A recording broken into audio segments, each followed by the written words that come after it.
Love and Monsters from South African director Michael Matthews. He has one big film on his resume. Well, big in the sense that it put him on Hollywood's radar. But this is supposed to be his breakout film. And I gotta say, it's a pretty blatant ripoff of Zombieland. But a surprisingly competent ripoff. You know, the long line, this movie's been in development for a really long time. I think this article is back from 2012, 2013.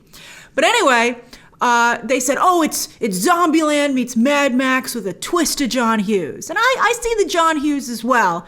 Dylan O'Brien has unfortunately become a poor man's Tom Holland. Hollywood is so unfair. But I don't see any Mad Max in here. That's, I think they just put that in there to be like, it's not a total ripoff of Zombieland. And I'm like, it kind of is. I'd say the difference is that while Zombieland leans more towards sass than heart, Love and Monsters does the opposite. It's a sweeter film. So I guess that makes them different enough to coexist? I don't know. I mean, Zombieland, I don't know if Sony's going to bring that back at this point. And maybe Love and Monsters is just getting started. I was going to say it later on in this video, and I still will, but I'd be up for more of this. I thought it was good enough to continue. Now, the script is by Brian Duffield and Matthew Robinson, who have pretty solid resumes. Like, not amazing resumes, but it makes sense that they would be able to churn out something this good. You're like, you guys are pretty good. I guess this is supposed to be their breakout film as well. I'm curious to see how many people pay attention to this. It's tough these days. It's tough to debut any film during a pandemic. But this isn't based on anything, by the way. Despite Dylan O'Brien's character keeping an illustrated journal of monsters that he comes across, which would make you think it's based on such a published book, like, oh, let's turn this monster god into a movie. And no, they just put that in there for some reason. I'm not quite sure why. I think it took up some screen time, quite frankly. It's a good movie, though. It's a nitpick. Basically, Love and Monsters swamps zombies for giant mutated man-eating bugs, reptiles, and crustaceans. By the way, don't eat while you watch this movie. It's gross. And the fact that I still enjoyed it, because I don't like gross stuff, just goes to show you how enjoyable it is. And instead of our beta hero sticking with the same crew throughout the entire movie a la Zombieland, here he has a series of brief encounters as he tries to find the girlfriend he hasn't seen in 7 years, who it turns out is just a 7-day walk away. They should have played that up more. 7 years, but just 7 days away. That's a good line.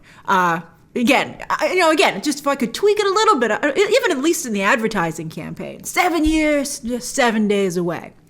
But one of the encounters that Dylan O'Brien's character has in the movie is very clever. I'm not going to ruin it for you. Oh, I still want to talk about it, but it was really, really good. And it's also moving. It was clever and moving. And it's unique to Love and Monsters, which is particularly why I liked it.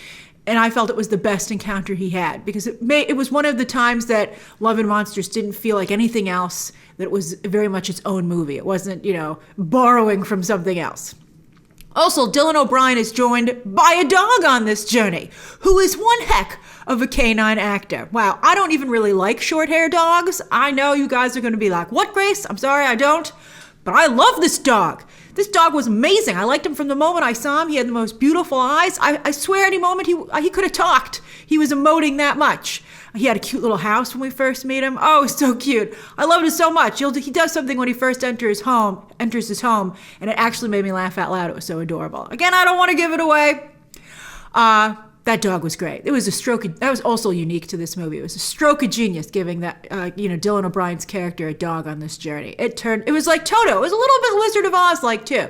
And he definitely had a Toto. This dog was Toto level.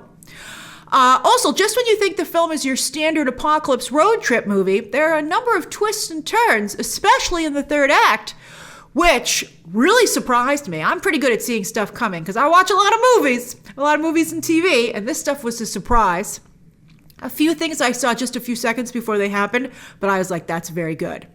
And they level up the film to something that could have totally played in theaters, as this was originally meant to do before the pandemic. Paramount didn't take a bomb and just decide to, have the pandemic throw itself on top of it. This movie I think could have done well in theaters, and so it's really nice that we're getting it on PVOD this Friday.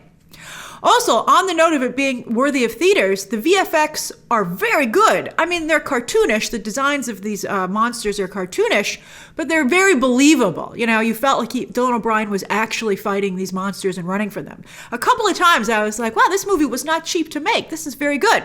I mean, Hollywood has this cheap trick that they use all the time where they're like, oh, instead of us showing you an expensive element, we're going to have it off screen so you can use your imagination. We see you, Hollywood. We know you're just trying to save a buck. And I was impressed that they didn't do that here. They spent the money. There are really a lot of different monsters. He didn't have to draw them. I got to see them. And they looked great. Dylan O'Brien does a fantastic job in a role that not only gives him action sequences, which he's no stranger to at this point, but the chance to flex his comedic muscles as well. If Tom Holland, again, hadn't gotten the gig, Dylan O'Brien's like about 5 or 6 years older than Tom Holland, but Dylan O'Brien would make an excellent Peter Parker, and he's kind of playing that character here. He's asked to pretty much carry the entire picture himself, and he does it with ease, with the help of a clever and likable voiceover to narrate the story. It's very good. Michael Rooker is basically doing a Woody Harrelson impression, albeit a kinder, gentler version. But I would think at this point in his career, he'd be above that. I mean, I can't believe Michael Rooker wasn't like, look, I don't really think I should rip off another actor. I think it's kind of uncool. I think that they should have made a change. Even though I did enjoy Michael Rooker's performance. Ariana Greenblatt and Jessica Henwick represent the women in this world, at least in this installment. And Greenblatt definitely has the edge with her spunky little monster hunter. I loved her. She was great. She looked great. She was funny. She was not a precocious child character. She was just, I really thought she was fantastic. Then I'm a big fan of Jessica Henwick. She was almost Rey in Star Wars, although maybe she dodged a bullet there. But she's a great actress. Iron Fist should not have been canceled. It was just getting good. But unfortunately here, look, Jessica Henwick, you can't keep a good actress down. She definitely connects despite the role that she's given. But unfortunately, the role is a sidelined and rather muted, girlfriend love interest role, which is surprisingly old-fashioned for today. I mean, Dylan O'Brien's character has kind of idealized her, so he kind of keeps her a little bit away, and the movie does as well. So we don't really get to connect with her, unfortunately. Oh, I don't want to give away any of the surprises. I don't want to give any of the surprises away, but there are a couple of script things that I also think, hinder her character a little bit in terms of us, connecting with her. I also like the actors playing Dylan O'Brien's colony at the beginning of the film. They're like a bunch of Abercrombie and Fitch models, right? Which is part of the joke. It did feel like a college fraternity or dorm, but during the apocalypse, and Dylan O'Brien's character isn't supposed to fit in. And you would think that they just wouldn't like him and stuff like that. But I think that we don't see their characters too much, but they were really nice and kind people.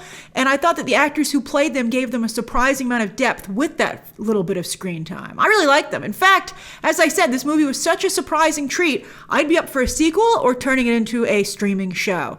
I don't know if anyone could have, this is what? It's a Paramount, so I don't know Paramount Plus maybe? Does Paramount have the money for that expensive a streaming show?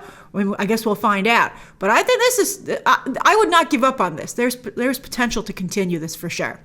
Finally, the film is shot in Australia, which makes for a stunning backdrop. Often while I was watching the movie, I was like, where is this?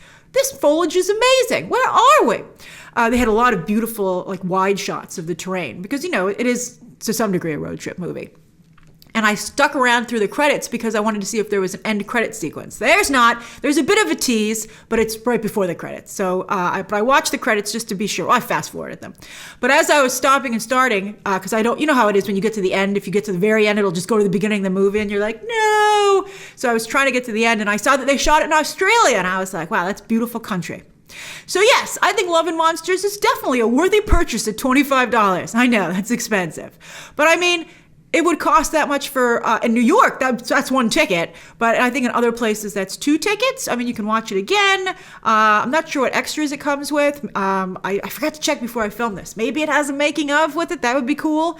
And it's a good film. If I think it's worth it. I think it's a great thing to watch this weekend. And again, you can purchase it starting this Friday. It's fun. It's surprising. There are so many surprises. Don't let anyone ruin them for you. Really, really strong. It's very sweet, and it's theater level entertainment that you can enjoy at home. starting Friday. And I would say that it's Dylan O'Brien's best film to date. So that's my review of Love and Monsters. Share your thoughts down below. Subscribe today. And of course, as always, you can check out some more videos right now.